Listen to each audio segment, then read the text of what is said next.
Bapak Kiai Aminuddin, narasi Anda benar, namun bukan hanya PWI yang di luar perkumpulan NU. Pertanyaan saya simpel, kenapa Bapak tidak juga sekalian menyebutkan bahwa Robitoh Alawiyah di luar perkumpulan NU? Ada apa dengan narasi Bapak? Itu yang pertama. Yang kedua, Bapak menyampaikan pendiriannya, artinya yang dimaksudkan pendirian PWI-LS ya, pendirian Perjuangan Wali Songo Indonesia Laskar Sabilillah, menurut Bapak sama sekali tidak ada hubungannya dengan perkumpulan NU, sehingga pengurus NU, pendirian Perjuangan Wali Songo Indonesia Laskar Sabilillah, menurut Bapak sama sekali tidak ada hubungannya dengan perkumpulan NU, sehingga pengurus NU di semua tingkatan yang masuk ke PWI-LS akan dievaluasi. Itu pemaparan Bapak Aminuddin. Begini Bapak, kebetulan saya nama Syarifuddin Mubarak, teman-teman biasa tahu di dunia medsos itu menyebut santri deso atau wali TikTok. Saya orang Tegal Bapak, dan saya termasuk salah satu orang yang ikut mendirikan PWI-LS, di mana PWI-LS itu disahkan dengan nomor AHU 0010149 AH 0107 tahun 2023, ditetapkan di Jakarta tanggal 7 November tahun 2023, dicetak pada tanggal 14 November tahun 2023. Itu AHU atau SK Kemenkumham untuk PWI-LS. Dan kemudian pernyataan Anda bahwa pendirian PWI-LS sama sekali tidak ada hubungannya dengan perkumpulan NU, pernyataan Anda salah besar Bapak. Justru keberadaan PWI-LS itu menyokong, memperkokoh eksistensi Nahdlatul Ulama di garis yang sebenarnya. Kita bisa lihat, kita bisa tracking Pak, dalam ADART PWI bab 2 pedoman akidah dan asas pasal 4, Perjuangan Wali Songo Indonesia berpedoman kepada Al-Quran, As-Sunnah, Ijma, Al-Qiyas menurut akidah Ahlus Sunnah wal Jamaah An-Nahdiyah. Gitu Bapak, Ahlus Sunnah wal Jamaah An-Nahdiyah.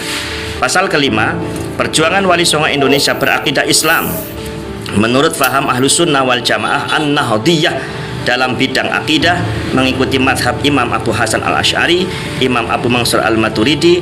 Dalam bidang fikih mengikuti salah satu dari 4 madhab, yakni Imam Hanafi, Imam Maliki, Imam Syafi'i, Imam Hambali.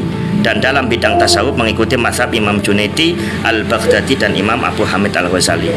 Selanjutnya di pasal 6, dalam kehidupan berbangsa dan bernegara di Indonesia, Perjuangan Wali Songo Indonesia berasas kepada Pancasila dan Undang-Undang Dasar Negara Kesatuan Republik Indonesia tahun 1945. Ini yang ada tertuang dalam ADART PWI Perjuangan Wali Songo Indonesia, di mana saya juga merupakan salah satu bagian yang menyusun ADART ini Bapak. Begitu. Lalu kemudian Anda mencoba menyamakan persepsi dengan teman-teman di tempat di mana Bapak ceramah, Pak Kiai Aminuddin. Kata panjenengan, kata Bapak Aminuddin, kita mendengarkan bahwa PWI mau membumi hanguskan, membinasakan, menabrak Habib, Kiai yang mendukung Habib. Ini Anda dapat informasi dari mana Bapak? Kalimat Bapak, narasi Bapak itu cenderung provokatif. Anda tidak melakukan cross check dulu, tabayun dulu, mengamati dulu, mencari tahu dari sumber yang paten Bapak. Adapun ketika ada asumsi teman-teman Laskar Sabilillah atau teman-teman kepengurusan PWI yang mengatakan nabrak dalam konteks apa? Begini Bapak, sebagaimana yang disampaikan oleh Ketua Umum PBNU Kiai Haji Said Akil Siraj di salah satu forum resmi, beliau mengatakan bahwa tesis atau karya ilmiah Kiai Haji Imaduddin Utsman itu masuk wilayah ijtihad, di mana menurut Kiai Haji Said Akil Siraj Kalau yang disampaikan oleh Kiai Imaduddin itu benar, maka Kiai Imad mendapat 2 pahala. Kalaulah tidak benar, maka Kiai Imaduddin dapat 1 pahala. Itu yang disampaikan oleh beliau Ketua Umum PBNU Kiai Haji Said Aqil Siraj. Masa Pak Aminuddin nggak paham siapa Kiai Said Aqil Siraj? Kita semua sudah mendengarkan ya bagaimana wali TikTok ini sebutan kepada Kiai Syarifuddin atau santri Deso. Beliau mengomentari statement Pak Aminuddin PCNU Demak yang di situ itu statementnya itu sungguh menyesakkan dada kan, yang mengatakan NU tidak punya banom yang namanya PWILS. Maka kalau ada anggota NU yang masuk dalam organisasi PWI, maka akan dievaluasi. Anggota Ansor Banser, Muslimat, Fatayat, dan Banom lainnya yang mengikuti kegiatan PWLS mengganggu ulama dan kabaib, maka akan dievaluasi. Wah, seakan-akan yang punya NU dia. Bu ya objektif loh. Adanya perjuangan Wali Songo Indonesia Laskar Sabilillah itu apa? Dan Kiai Syarifuddin sudah menjelaskan di ADART-nya memang benar PWLS itu bukan banomnya NU, tetapi yang menjadi anggotanya itu NU senior, bukan NU kaleng-kaleng. Yang di situ itu betul-betul paham bagaimana kelakuan Habib Dzobolowi ini yang sangat berbahaya, mendistorsi sejarah bangsa dan bernegara kita. Apa tidak difikirkan dulu? Apa tidak melihat fakta-fakta di lapangan bagaimana kelakuan para Habib?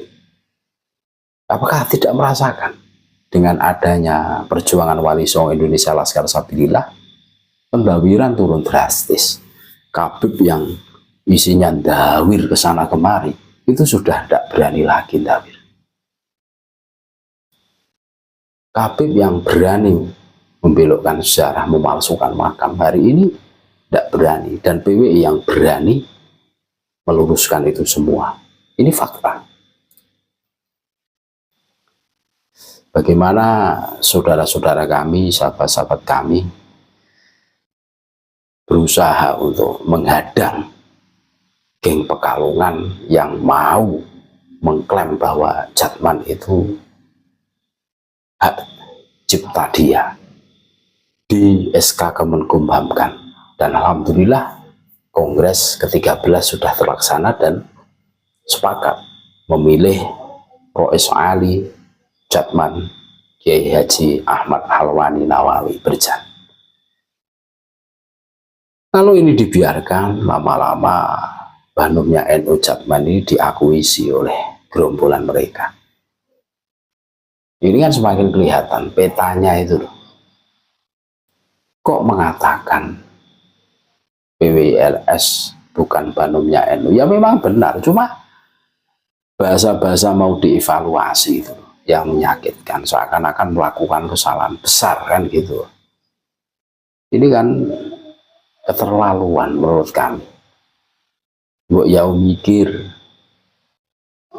sebelum berstatement seperti itu kan seharusnya dipikirkan dulu dampak sebab akibatnya, bukan asal nyerocos ya.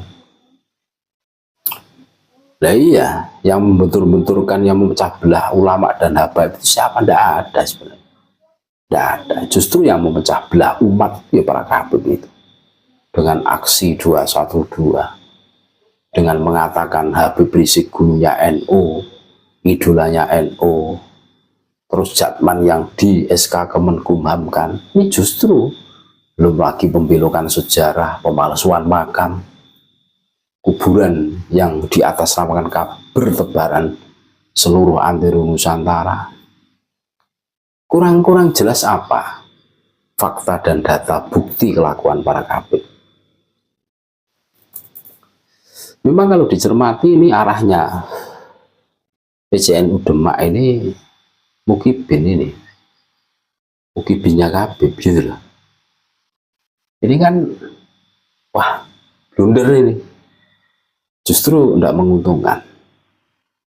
Dengan adanya PWILS, ini sangat membantu buat NU. NU terlalu seksi lah, terlalu indah untuk melakukan ini semua. Dengan adanya PWILS, ini bisa dikerjakan oleh saudara-saudara yang ikut gabung PWILS. Ini sangat membantu menurut kami. Tapi kalau tanggapannya, responnya seperti ini kan sudah tidak menarik, tidak keren lagi. Masa pengurus PCNU ya statementnya seperti itu? Padahal ini isu-isu nasional loh. Dan kami yakin semua orang itu tahu. Bahkan NU kelas bawah pun tahu, apalagi PCNU. Kelas ranting pun tahu tentang polemik nasab ini. Bagaimana kelakuan Kabib. Kalau Kabib itu lurus-lurus saja, mungkin tidak ada polemik nasab. Distorsi sejarah ini sangat berbahaya. Mereka tidak segan-segannya berkuar-kuar yang memerdekakan Indonesia adalah Kabib. Padahal rekam jejaknya tidak ada. Ini kan menyakitkan loh. Nah, orang-orang seperti itu dibela. Ini gimana ini? Konsepnya itu gimana? PCNU Demak ini. Karena lucu ini, lucu. Jadi kelihatan mukibin banget. Jadi jangan paksa kami mengatakan bahwa orang yang terkena doktrinnya Kabib itu mendadak bodoh. Jangan sampai kami berkata demikian lah. Karena walaupun bagaimana kami tetap takrim kepada NU gitu loh. Karena di darah kami ada darah NU gitu. Tapi kalau sudah bahasanya mau dievaluasi, wah ini fitnah ini. Ini tidak sesuai dengan fakta yang ada kan.